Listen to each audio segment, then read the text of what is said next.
Verlies is niet leuk. Als het dan helemaal aan het einde van de wedstrijd gebeurt, dat is altijd nog... Als je op mijn leeftijd komt, dan gaan er steeds meer mensen om je heen vallen.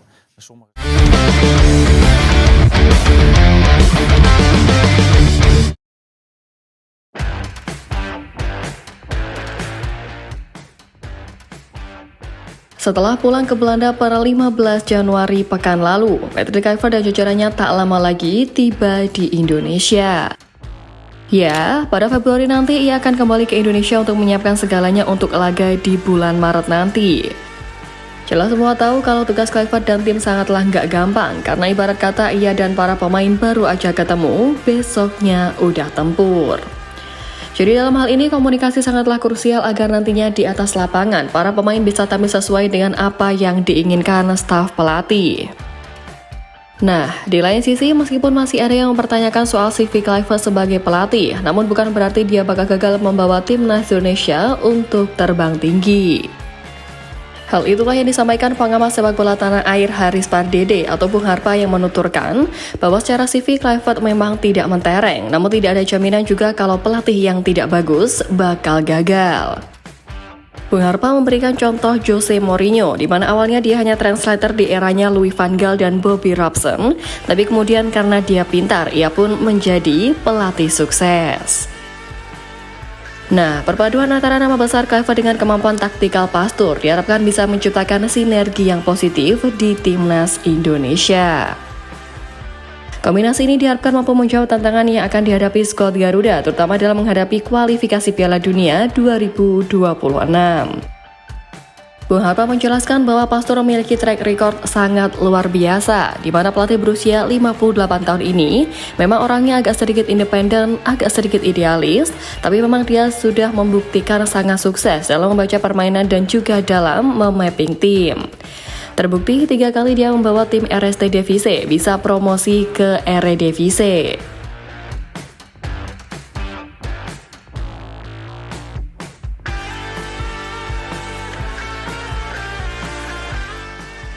Nah, tentu menilik rekam jejak dari Pastur yang mentereng tadi, ia akan menjadi pelengkap yang pas untuk Kluivert di era baru timnas ini. Memang tak bisa dipungkiri kalau tim pelatih baru asal Belanda ini dituntut harus bekerja ekstra cepat, sebab mereka cuma punya waktu sekitar 2 bulan untuk mempersiapkan timnas Indonesia menghadapi laga berikutnya di kualifikasi Piala Dunia 2026. Alex Pastur pun diketahui tengah berusaha untuk mempelajari dan memahami kultur skuad merah putih lebih dahulu secara cepat. Ia memulainya dengan mengulik sejarah dan geografi Indonesia, di mana hal tersebut terungkap dalam unggahannya di mana ia memegang sebuah buku spesial yang judulnya adalah Atlas Fun Indonesia. Nah, terakhir pun Alex Pastur juga tampaknya sudah tuntas mengupas soal kultur Indonesia, sebab sekarang ia sudah beralih untuk mempelajari hal lain. Ia kini tampaknya mulai mempelajari taktik plus kekuatan dan kelemahan timnas Indonesia saat dilatih Sintayong. Hal ini terungkap dalam unggahan di reels Instagram pribadinya @alexpastur. Dalam unggahan tersebut tampak Pastur mengunggah foto rekaman pertandingan Arab Saudi melawan timnas Indonesia dan juga menulis caption pendek menganalisa Arab Saudi Indonesia. Ya, seperti yang kita tahu kalau Indonesia sendiri meraih hasil positif saat bersua Arab Saudi, di mana di pertemuan pertama skuad Garuda main imbang 1-1 dan saat berlaga di SUGBK, Marcelino Ferdinand berhasil menang dengan skor 2-0.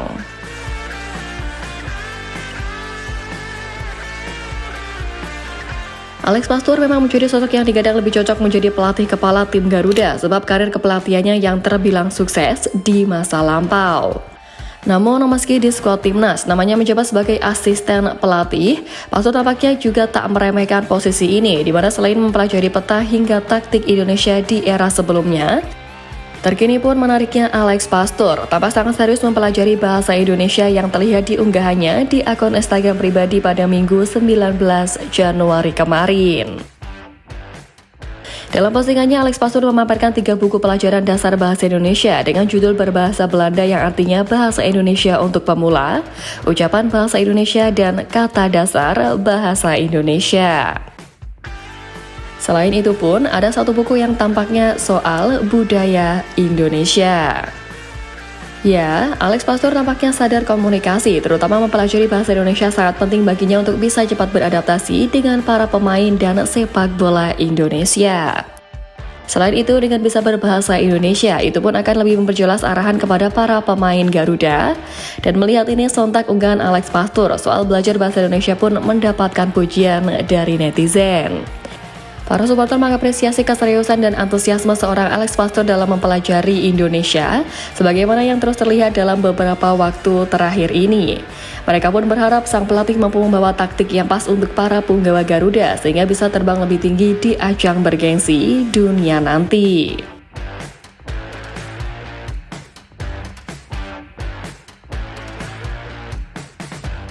Nah, seperti yang kita tahu, kalau selain Alex Pastur, Klaiva juga menggandeng nama Denny Lancet yang sebelumnya pun turut hadir dalam berbagai agenda di tanah air pekan lalu. Jelas ketika pelatih memiliki peran yang berbeda di skuad Garuda, di mana Klaiva sebagai pelatih kepala bertugas menjadi pengambil keputusan, Lancet yang bisa berbahasa Indonesia akan jadi jembatan komunikasi ke pemain, sedangkan Alex Pastur bertanggung jawab pada aspek taktikal.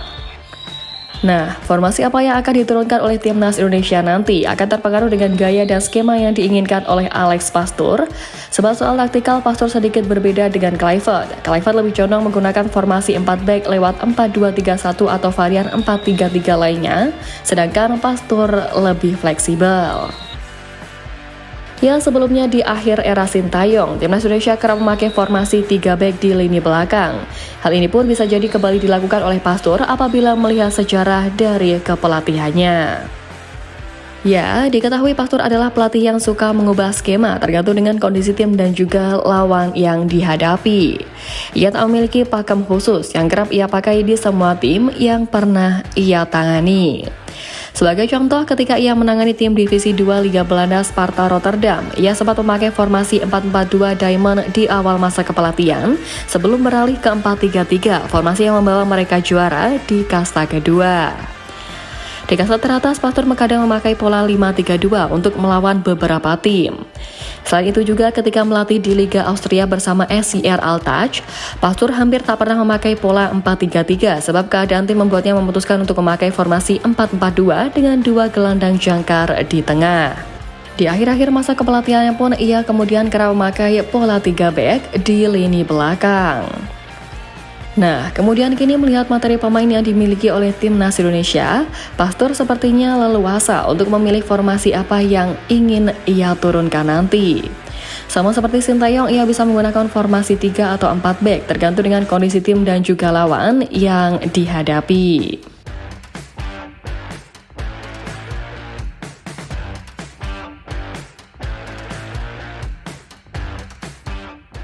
Nah, kehadiran Alex Pastur kerap mendapatkan pujian sebagai sosok pelatih yang hebat. Ia bahkan dihubung-hubungkan dengan pelatih Liverpool Arne Slot, sebab pelatih asal Belanda itu juga meraih sukses bersama Feyenoord dengan menjadi juara Eredivisie pada musim 2022-2023. Memang, ketika Patrick Kluivert ramai diisukan menjadi pelatih timnas Indonesia, banyak pecinta sepak bola tanah air yang mengenyitkan dahi, sebab Kluivert tidak memiliki rekam jejak mentereng sebagai pelatih. Namun setelah melihat adanya Alex Pastur yang mendampingi Kluivert sebagai asisten pelatih, keraguan itu pun perlahan-lahan sirna. Apalagi menilik Alex Pastur yang dikenal sebagai pelatih yang cerdas dan juga bahkan mendapatkan julukan The Professor. Nah, debut trio pelatih baru timnas Indonesia akan berlangsung saat melawan Australia di Sydney pada kualifikasi Piala Dunia 2026 20 Maret mendatang. Tentu menarik menanti hasil yang didapatkan oleh skuad Garuda pada Maret nanti, di mana Patrick Kluivert sendiri menargetkan timnas Indonesia merebut 4 angka di 2 laga mendatang.